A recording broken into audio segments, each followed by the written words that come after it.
உங்ககிட்ட ரொம்ப அன்பா நடந்துட்டு இருந்த குழந்தையும் கூட திடீர்னு உங்க வார்த்தைகளை எதிர்த்து பேச தொடங்கியிருக்காங்க. பெற்றோர்களுக்கு ஒரு குழப்பம்.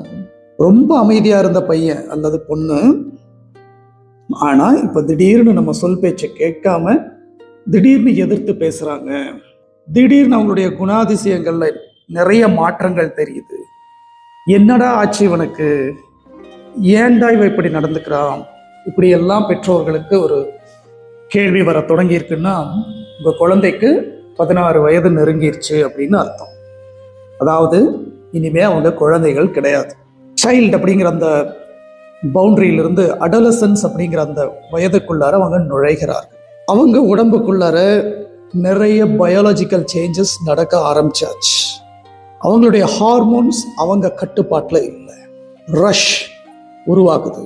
அவங்களுடைய எமோஷன்ஸ், அவங்களுடைய உணர்வுகள் எல்லாமே அவங்க கட்டுப்பாடு மீறி அவங்களாலேயே கட்டுப்படுத்த முடியாத ஒரு டிரான்சிஷன்ல இருக்கக்கூடிய நிலையில் மல்டிபிள் இன்டெலிஜென்ஸ் டெஸ்ட் எந்த அளவுக்கு குழந்தைகளுக்கும் பெற்றோர்களுக்கும் உதவும் அப்படிங்கறதுக்கான ஒரு கிளாரிட்டி தான் இந்த பதிவு.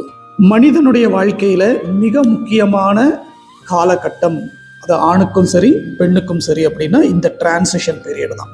ஸோ இது காலகட்டத்தில் அவர்களுக்கு எக்கச்சக்கமான குழப்பங்கள், கேள்விகள் பசங்களுக்கு தோணும். ஒரு விஷயம் என்னன்னா, அவங்களுக்கு படிப்புல பாரம் அதிகமாகும். காரணம், அவங்க இதுவரைக்கும் ஸ்கூல் லெவல்ல எக்ஸாம் எழுதிட்டு இருக்கிறவங்க ஸ்டேட் லெவல்ல ஒரு போர்டு எக்ஸாம் எழுதுறதுக்கு தயாராகிட்டு இருப்பாங்க. ஒரு வகையில பார்த்தா எஜுகேஷனல் ஸ்ட்ரெஸ், பாட சுமை அவங்கள ஒரு பக்கம் வாட்டிக்கிட்டு இருக்கும். இன்னொரு பக்கம் அவங்களுக்குள்ள நடக்கக்கூடிய, அவங்க உடல் கொடுக்கக்கூடிய மாற்றங்கள் அவர்களுக்குள்ளார எண்ணங்களை விதவிதமா உருவாக்கும். இந்த சூழலை அவர்கள் எப்படி சமாளிக்கிறாங்க? இந்த மாதிரி மாற்றங்கள் நடக்கும்போது பெற்றோர்களுக்கும் குழந்தைகளுக்கும் இடையில ஒரு சின்ன முரண்பாடுகள் நடக்கிறது இயல்பான ஒன்றுதான். இந்த மாதிரி நேரங்கள்ல பெற்றோர்களுக்கு அவர்களுடைய புதல்வர்களை பற்றி நிறைய ஆக்கப்பூர்வமான வழிமுறைகளை இந்த டிரான்சிஷன் பீரியட்ல தான் பெற்றோர்கள் கண்டிப்பாக அவர்களுடைய குழந்தைகளோடு உணர்வு பூர்வமான நல்ல பகிர்மானங்களை கொண்டிருக்க வேணும்.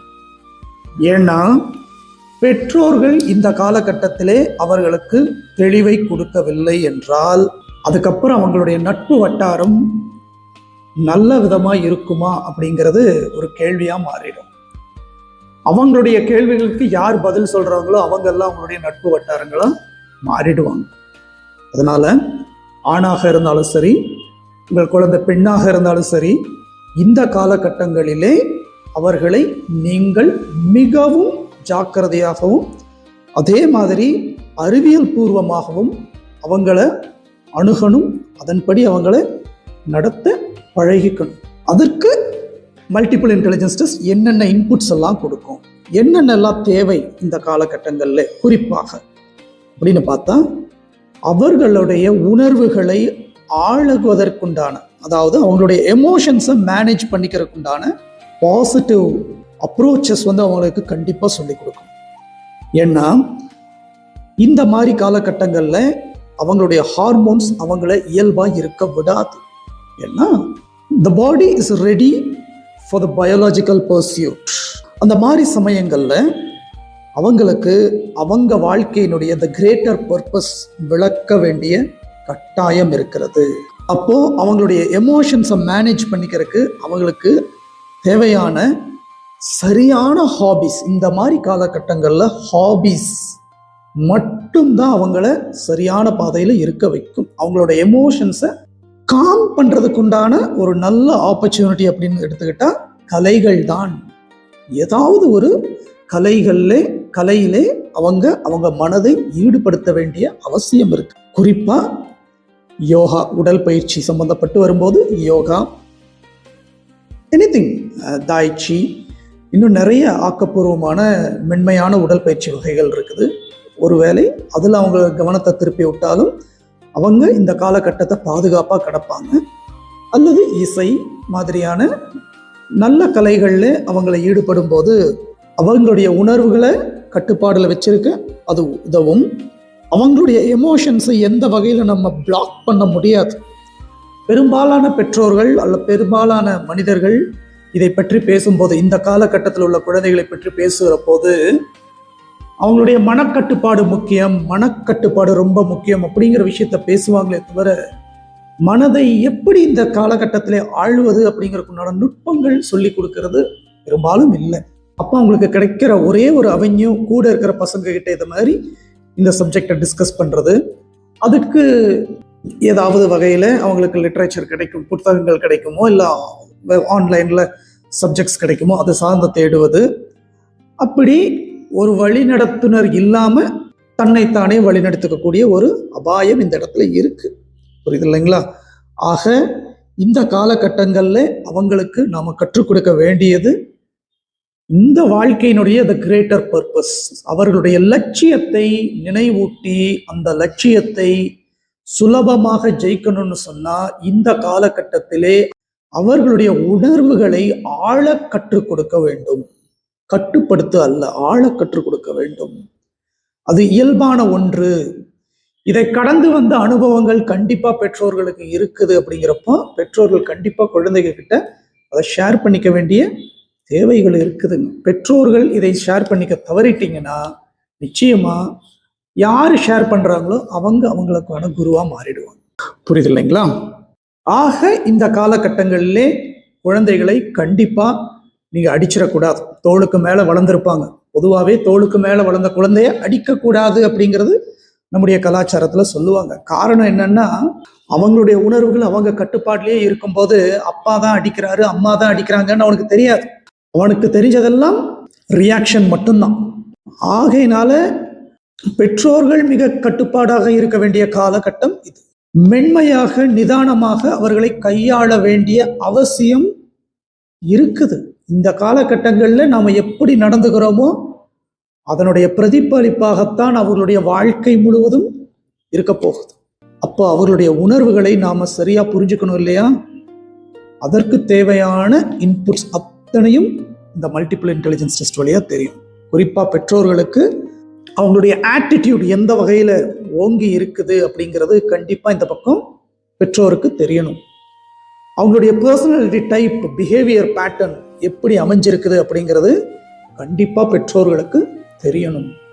அவங்களுடைய தாட் ப்ராசஸ் என்ன மாதிரி டைரக்ஷன்ல இருக்கு அப்படிங்கிறது பெற்றோர்களுக்கு கண்டிப்பாக தெரியணும். அதே மாதிரி பசங்களுக்கு என்ன தெரியணும் அப்படின்னா, கரெக்டா இந்த 10th முடிச்சு அந்த எக்ஸாமை கம்ப்ளீட் பண்ணி அடுத்த டிரான்சிஷனுக்கு போகும்போது ஸ்ட்ரீம் அவங்க செலக்ட் பண்ண வேண்டிய தேவை இருக்கு. சயின்ஸ் சூஸ் பண்ணலாமா, காமர்ஸ் சூஸ் பண்ணலாமா, இது மாதிரியான கேள்விகள் பெரும்பாலான ஸ்டூடெண்ட்ஸ் அதில் ஒரு குரூப்புக்கு தயாராக இருப்பாங்க. பட் நிறைய பேருக்கு எந்த குரூப் எடுக்கிறது அப்படிங்கிற ஒரு குழப்பம் வருது. தனக்கு தெரிஞ்ச டீச்சர்ஸ்கிட்டையோ இல்லை கல்வியில் கொஞ்சம் உயர்ந்தவங்க கிட்டேயோ எந்த குரூப்பு போகலாம் அப்படின்னு கேள்வி கேட்கும்போது நிறைய பேர் உனக்கு என்ன பிடிக்குமோ அதை எடு அப்படின்னு பதிலும் சொல்கிறாங்க. சரி, இப்போ எந்த குரூப் அந்த குழந்தைக்கு எடுக்கிறது, அவன் எப்படி சூஸ் பண்ணுறது அப்படின்னா, இந்த பிரெயின் பேட்டர்னுடைய அடிப்படையிலே அவனுக்கு சயின்ஸ் ஒத்துழைக்குமா, அல்லது சயின்ஸ் எவ்வளவு ஒத்துழைக்கும், காமர்ஸ் எவ்வளவு ஒத்துழைக்கும் அப்படிங்கிறத மல்டிபிள் இன்டெலிஜென்ஸ் டெஸ்ட் வழியாக சரியாக தெரிஞ்சுக்கலாம். அதன் அடிப்படையில் இந்த குரூப்பை செலக்ட் பண்ணுறதுங்க அப்படின்னா அவங்களுக்கு அவங்க பிரெயின் எதை விரும்புதோ அந்த பேட்டர்ன் வகையில் அவங்க படிப்பு மேற்கொள்ளும் போது மேல் படிப்பு அப்படிங்கிறது மிக மிக சுலபமாக இருக்கும், ஆழமானதாக இருக்கும். ட்ரெண்டின் அடிப்படையில் குரூப்பை சூஸ் பண்ணுறதை விட அவங்களுடைய நேச்சுரல் பிரெயின் பேட்டர்ன் வகையில் குரூப்பை சூஸ் பண்ணுறது தான் சரி. ஏன்னா ட்ரெண்ட் அப்படிங்கிறது இந்த காலத்தில் இன்னென்ன குரூப்புக்கு நிறைய ஆப்பர்ச்சுனிட்டிஸ் இருக்குது அப்படின்னு சொல்லி இண்டஸ்ட்ரீஸ் வெளிப்படுத்துறது தான். ஸோ ட்ரெண்டின் அடிப்படையில் தேர்வு செஞ்சோம் அப்படின்னா ஒரு தவறான கரியரில் பிளேஸ் ஆகிறதுக்குண்டான சூழல் தான் அமையும். அது வாழ்நாள் முழுக்க நமக்கு மிகப்பெரிய ஒரு மன அழுத்தமாக மாறிடும். அதனால ட்ரெண்டின் அடிப்படையில் குரூப்பை சூஸ் பண்ணாமல் பிரெயின் பேட்டர்ன் என்ன சொல்லுதோ அதன் அடிப்படையில் குரூப்பை சூஸ் பண்ணீங்க அப்படின்னா அந்த பாடங்களை ஆழமாக கற்றுக்கொள்ளுகிற ஆர்வம் உங்களுக்குள்ள, அதாவது இந்த பசங்களுக்கு உதவியாக இருக்கும். அப்போ குரூப் சூஸிங்க்கு மல்டிபிள் இன்டெலிஜென்ஸ் டெஸ்ட் ரொம்ப உதவியாக இருக்கும். அதுக்கப்புறம் அவங்களுடைய கரியர் சாய்ஸ் அப்படிங்கிறதும் இந்த காலகட்டத்திலேயே முடிவு செஞ்சிடறது நல்லது. என்ன மாதிரி அவங்க பிரெயின் பேட்டர்னுக்கு ஏற்ற கரியர் எந்தெந்த இண்டஸ்ட்ரீஸில் இருக்குது அப்படிங்கிறதும் அவங்க சரியாக தெரிஞ்சுக்கிட்டு அவங்களுடைய எதிர்காலத்துக்குரிய ஒரு விசுவலைசேஷன் உருவாக்குறதுக்கும் இந்த மல்டிபிள் இன்டெலிஜென்ஸ் டெஸ்ட் ரொம்ப உதவியாக இருக்கும். ஆக மிக மிக முக்கியமான காலகட்டமாக இது இருப்பதனால அவர்களுடைய உணர்வுகளை ஆழ சொல்லிக் கொடுக்கணும். அவங்களுடைய வாழ்க்கைக்கு ஒரு மிகப்பெரிய அர்த்தம் உள்ளது அப்படிங்கிறத அவங்களுக்கு புரிய வைக்கணும். அவங்களுடைய மூளை பேட்டர்னுக்கு ஏற்ற மாதிரியான சரியான சப்ஜெக்டை சூஸ் பண்ண அவங்களுக்கு உதவி தேவைப்பட்டால் அதற்குடைய தெளிவு கொடுக்கணும். அவங்களுடைய வாழ்க்கையை உருவகப்படுத்தி பார்த்துக்கிற ஒரு பழக்கத்தை அவர்களுக்கு ஏற்படுத்த வேண்டும். இத்தனையும் அவங்களுக்கு தெளிவாக செய்யணும் அப்படின்னா அதற்குரிய எல்லா இன்புட்ஸுமே இந்த மல்டிபிள் இன்டெலிஜென்ஸ் டெஸ்ட் வழியாக நமக்கு கிடைக்கும். ஆக 16 வயது கடந்தவர்களும் மல்டிபிள் இன்டெலிஜென்ஸ் டெஸ்ட் எடுத்தால் அவங்களுடைய வாழ்க்கையை சிறந்த ஒரு வாழ்க்கையாக அமைத்து கொள்ள எல்லா வகையிலும் உதவியாக இருக்கும் அப்படிங்கிறதுக்கான ஒரு கிளாரிட்டி தான் இந்த பதிவு. பெற்றோர்களுக்கும் இது புரிஞ்சிருக்கும்னு நினைக்கிறேன். பொதுவாக கவுன்சிலிங் அப்படிங்கிறது பெற்றோர்களுக்கு மட்டுமே கொடுக்கப்படக்கூடிய ஒரு விஷயம். ஆனால் உங்கள் குழந்தைக்கு 16 வயது கடந்து இருந்தால் அல்லது 16 வயதுக்கு நெருங்கி இருந்தால் இந்த கவுன்சிலிங் அவங்களுக்கும் கூட சேர்த்து ஸ்திரா பிரெயின் அகாடமி கொடுத்துட்டு இருக்கு. அதாவது பெற்றோர்களுக்கு மட்டுமல்லாமல் அந்த நபருக்கே, அந்த மாணவருக்கே தேவையான சில பிரத்யேக வழிமுறைகளும் ஸ்திரா பிரெயின் அகாடமி இந்த மல்டிபிள் இன்டெலிஜென்ஸ் டெஸ்ட் வழியாக கொடுத்துக்கிட்டு இருக்கு. ஆகையினால இந்த ஒரு வாய்ப்பை மிகச்சரியாக பயன்படுத்தி கொள்ளுமாறு கேட்டுக்கொள்கிறேன்.